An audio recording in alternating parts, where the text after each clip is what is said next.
اعوذ باللہ من الشیطان الرجیم ربنا لا تزغ قلوبنا بعد اذ هدیتنا وهب لنا من لدنك رحمة انك انت الوهاب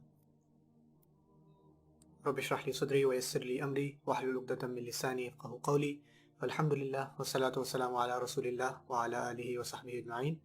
السلام علیکم ورحمۃ اللہ۔ قرآن ویکلی، آج میں آپ سے سورہ آل عمران کی آیت نمبر 8 سے قرآن کی ایک بہت پاورفل اور خوبصورت دعا کی چند ریفلیکشنز شیئر کرنا چاہتا ہوں۔ ہم اللہ کی حضور جھکتے ہیں اور کہتے ہیں ربنا لا تزغ قلوبنا۔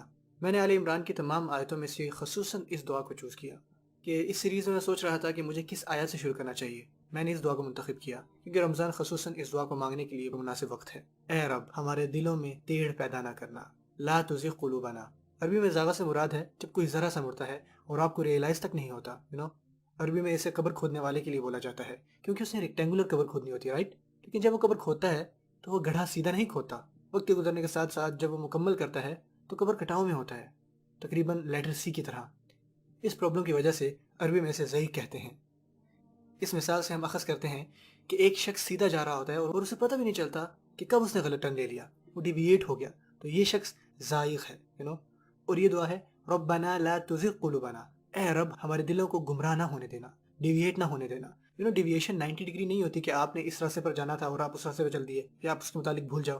نہیں، دل جب اللہ کے قریب ہوتا ہے تو چند لمحات میں ہی اللہ سے دور نہیں جاتا، وہ آہستہ آہستہ آہستہ آہستہ تھوڑا تھوڑا کر کے دور جاتا ہے۔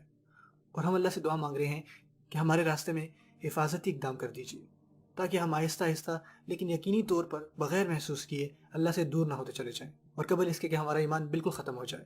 آپ میں سے بعض اس مہینے میں اللہ سے ایسی قربت محسوس کرتے ہیں جو آپ نے ایک عرصے سے محسوس نہیں کی ہوتی، اور آپ مسجد میں دعا مانگ رہے ہوتے ہو اور آپ کے ارد گرد لوگ، ان میں سے کوئی روتے ہوئے دعا مانگ رہا ہوتا ہے، اور اچانک آپ بھی وہی کیفیت محسوس کرتے ہیں۔ آپ بھی اللہ کی طرف متوجہ ہو کر دعا مانگتے ہیں اور آنسو بہاتے ہیں، اور آپ کو یہ خیال آتا ہے کہ یار کاش یہ فیلنگز ہمیشہ ایسی ہی رہیں۔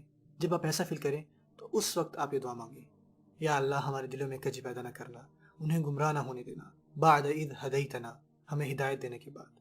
اور یہ انٹرسٹنگ ہے، اللہ یہ نہیں کہتے کہ انہیں ہدایت دینے کے بعد، بعد اذ ہدیتہا، دلوں کو ہدایت دینے کے بعد۔ اللہ کہتے ہیں کہ ہمیں ہدایت دینے کے بعد۔ اس کا مطلب ہے کہ ہم ہی اپنا دل ہیں، اور اگر دل گمراہ نہ ہو تو ہمارا سارا وجود، ہم سر تا پیر ہدایت پر ہیں۔ ربنا لا تزغ قلوبنا بعد اذ ہدیتنا، اور پھر اللہ کہتے ہیں وَهَبْ لَنَا مِن لَّدُنْكَ رَحْمَةً۔ بہت پاورفل الفاظ اللہ فرماتے ہیں۔ عربی میں ہبہ کے معنی ہے گفٹ۔ وہبہ ورب ہے جس کا مطلب ہے ایک بہت بڑا گفٹ دینا۔ یا اللہ ہمیں بہت بڑا تحفہ، جنرس گرینڈ گفٹ عطا کیجیے اپنے سیکرٹ خزانوں میں سے۔ اور میں اپنے الفاظ کا احتیاط سے چناؤ کرتا ہوں کیونکہ عربی میں لدن صرف ان چیزوں کے لیے استعمال نہیں ہوتا جو آپ کی ملکیت میں ہو، بلکہ وہ چیز جس کو آپ نے سنبھال کر اپنی ملکیت میں رکھی ہو، جسے کسی اور نے نہ دیکھا ہو، اور وہ آپ جب کسی کو دیتے ہو تو وہ ہوتا ہے ھذا من لدنی۔ اگر کوئی چیز آپ کی ملکیت ہے، مثلا یہ میری پاکٹ میں پین ہے اور میں آپ کو دیتا ہوں تو یہ ھذا من عندی ہے، یہ میری طرف سے ہے، اور آئندہ بھی قرآن میں استعمال ہوا ہے۔ جب آپ لدن دیکھتے ہیں تو یہ کچھ اسپیشل ہے، کوئی معمولی چیز نہیں ہے، یہ اللہ کی کوئی خصوصی رحمت ہے۔ آپ کہتے ہیں یا اللہ پلیز اسے غور سے سنیے گا، میں آپ سے بہت دفعہ بار بار دور ہوتا ہوں، میں آپ کے قریب ہوتا ہوں پھر دور چلا جاتا ہوں، پھر قریب ہوتا ہوں پھر دور چلا جاتا ہوں، یہ میرا ایک سائیکل بن چکا ہے جس سے میں گزر رہا ہوں۔ اور جب آپ کسی سائیکل میں پھنس جاتے ہو نا، پھر آپ سوچتے ہو کہ دیکھنا کچھ دن بعد میں پھر ویسا ہی ہو جاؤں گا۔ اٹس ٹپیکل، یہ کوئی نئی بات نہیں ہے۔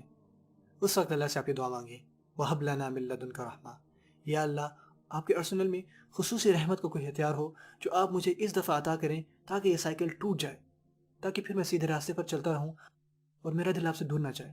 یہ امید کی آیت ہے کہ آپ اپنے ماضی کے ٹریک ریکارڈ میں دیکھ کر یہ نہ کہیں کہ آئی ایم ہیلپ لیس، مجھے ہمیشہ سے اس سائیکل سے گزرنا پڑتا ہے۔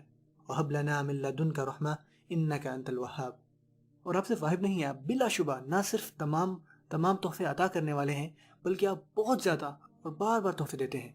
یا اللہ میں یہ تحفہ صرف ایک دفعہ نہیں لینا چاہتا، اپنے خصوصی خزانے سے عطا کردہ ہدایت اور دل کا سیدھے رہنے کا گفٹ میں صرف ایک دفعہ نہیں چاہتا، مجھے یہ بار بار چاہیے، مجھے کل بھی اس کی ضرورت ہے، پرسوں بھی ضرورت ہے، اور اس سے اگلے دن بھی، تاکہ میں آپ کو پکار سکوں کہ وہ ذات جو مسلسل اور بار بار تحفے دیتی ہے۔ کیا ہی خوبصورت دعا ہے اللہ سے مانگنے کے لیے۔ ہم کہتے ہیں کہ رمضان کے بعد اس کا اثر ختم ہو جاتا ہے، اس دعا سے رمضان کا اثر ختم نہیں ہوگا، اور آپ اللہ کی جانب متوجہ ہو کر کہتے رہیں گے ربنا لا تزغ قلوبنا بعد إذ هديتنا وهب لنا من لدنك رحمة إنك أنت الوهاب۔ دعا ہے کہ اللہ ہمیں اپنے خوبصورت تحفوں، محبتوں اور رحمت کو وصول کرنے والا بنا دے۔ بارک اللہ لی ولکم۔ السلام علیکم۔